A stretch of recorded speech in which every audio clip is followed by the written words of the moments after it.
I'm going to start this video off with my dream last night. Now, there's nothing in the background. The dreams I have, like if I fall asleep to my TV, I've listened to radio a long time. I used to listen to Coast, and that, when Art Bell and when George Norrie took over, I stopped listening to Coast because I just didn't care much for George Norrie. But anyway, in this, because there's nothing from YouTube playing in the background either. Those dreams I just dismiss because there's external stimuli, and that can lead to some weird dreams. But anyway, in this dream, it seems like I was in either a movie theater or a church. It's not that type of seating, but it seemed like there's the lady in front of me, somebody I knew, and she was with an individual. I don't think he came out and said, but I took that it was her father, and her father had died, but this individual was obviously very clearly alive. So I just kidding with her. I said, did you make him a vampire? I have no idea why I'd ask somebody a question like that, but she said yes. That's exactly what I did. But you got to keep this confidential. You got to keep this to yourself.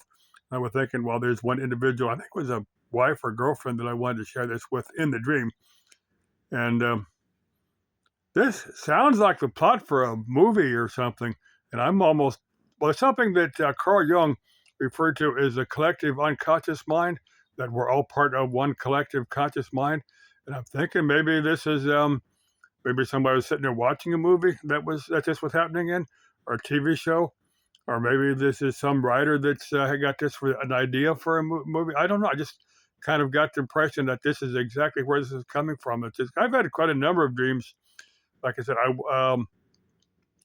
I didn't have any external stimuli. That this is just I kind of suspected this was somebody else's thoughts. I'm sure a lot of people have dreams like that, and they just don't fully understand where they're coming from, their source on them. Next thing I want to cover, I was actually watching a video with Y-Files, something different, but this guy he was 18 and back in the 1960s, but anyway, he got selected for the Selective Service and chose to become a priest. He kind of formed his own church. Um, I have trouble believing some of the crap from this guy's story, but this guy's a writer. I'm kind of thinking this guy's got a creative mind, and that's kind of where a lot of this is coming from. There's a lot of I only watched this about a third of the way through, and I guess I think, well, I need to get on. I need to do some work today. But anyway, I'm thinking, well, when I turned 16, Nixon ended the draft. I almost thought I was going to end up in the middle, but I think if the draft had still been going on, when I turned 18, I would have gone down and volunteered and said, I want you to teach me how to fix radios and radar and that type of thing, get electronics, because I've always had an interest in electronics anyway.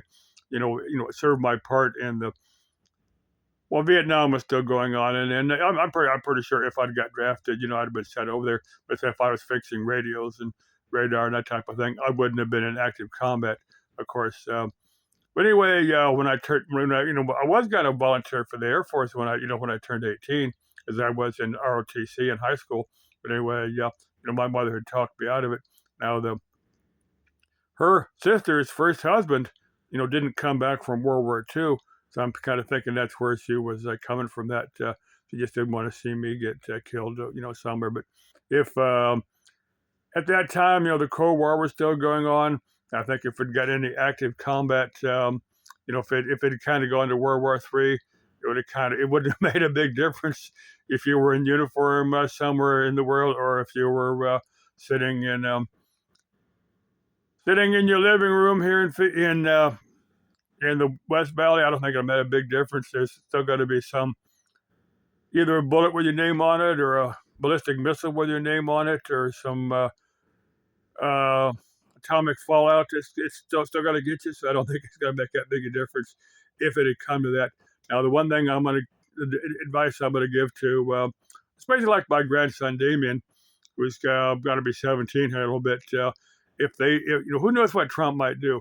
If Trump does reinstigate the draft, hey, go down and volunteer. Make them teach you a skill.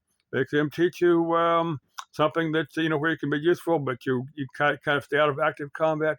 You kind of get what I'm saying here. That's your choice there. That's your life and not mine. Just something you might want to think about.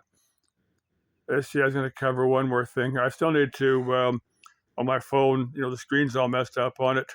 I can barely read it. I've got another phone that I'm just going to have them switch over. Just been kind of lazy. I tried to take the SIM card out of this phone and switch over the other because I think they're saying, but the SIM card stayed stuck in there. So I'll probably go over to Cricket and have them reactivate my other phone. Most of the stuff is still activated on there. Now, if you ever get a new phone, you know what a pain in the ass it is to switch everything over, your email and stuff like that. But that's already activated on that other phone because I did use it, just before I bought this phone. But anyway, what I'm going to do is just wait for this phone, leave it on, wait for for the battery to run down, and then see if I can take the very, very tiny screw out of the screen. I don't want to do it with the power on it, but once the battery runs down, I just see if I take the screen off. If I get it off successfully, I'll just go ahead and buy another screen for it. I'll definitely put, a nice plastic case on it, and and a protective thing on it, so I don't run a brand new screen again. Let's see, I was going to cover one or two more things here, and I forgot what they are. Oh, the last thing I'm going to cover now. In a lot of my videos, I say, I want some chick to join up with me, make some collab video or something. Now, I know some chick is not going to do that. I know no chick is really interested in doing it. What I'm primarily doing is, trying to shut up, anybody that might say I was gay, because I got that when I was a kid. There's got to be a few people that did go to school with me that know that when I was younger, they were saying I was gay. I've never been gay. I have no idea why people were going around saying stuff like that behind my back. Now, I've got a handful of ex-girlfriends that I think some of them are still breathing air with us. As most of them, I have no idea how to contact. But anyway, they'll attest to the fact that I'm not gay. But if some chick wants to join me in a collab video with me, hey, we'll sit down. We'll figure what we're considering interesting to make a collab video on. But more than likely, no one so chick is going to really be interested in doing it. Anyway, das Leben ist ein Abenteuer. Hey, for Frau Helga. Yeah, you're not going to come to the United States and do a Geisterjäger video with a red blood American. But if you do, we'll have, what's the word, Gemütlich? Or, I'm trying to think how I'd phrase it in, I'm not sure if you speak Hochdeutsch or one of the other, maybe you speak Plattdeutsch, or one of them, whatever lingo you speak. You can teach me a word or two of it, but Frau Helga's not going to come to the United States to make a Geisterjäger video with a red blood American. But if you do, we can have some fun. Totally platonic. We'll go out to the site for the Yarnell Hill, where the monument is for those firefighters that died out there about 10, 15 years ago. No one's ever done that, to my knowledge. It's wide open for some guys. I'll probably get up there by myself. Yeah, I know, that's all lonely and stuff. Okay, love you. Let's keep life exciting and interesting. Ciao. Auf Wiedersehen. Au revoir. Das Vistania. Que vaya con Dios. My stupid phone, the screen is messed up, and it barely reads what I got. It takes me a while I got to hit the button a bunch of times.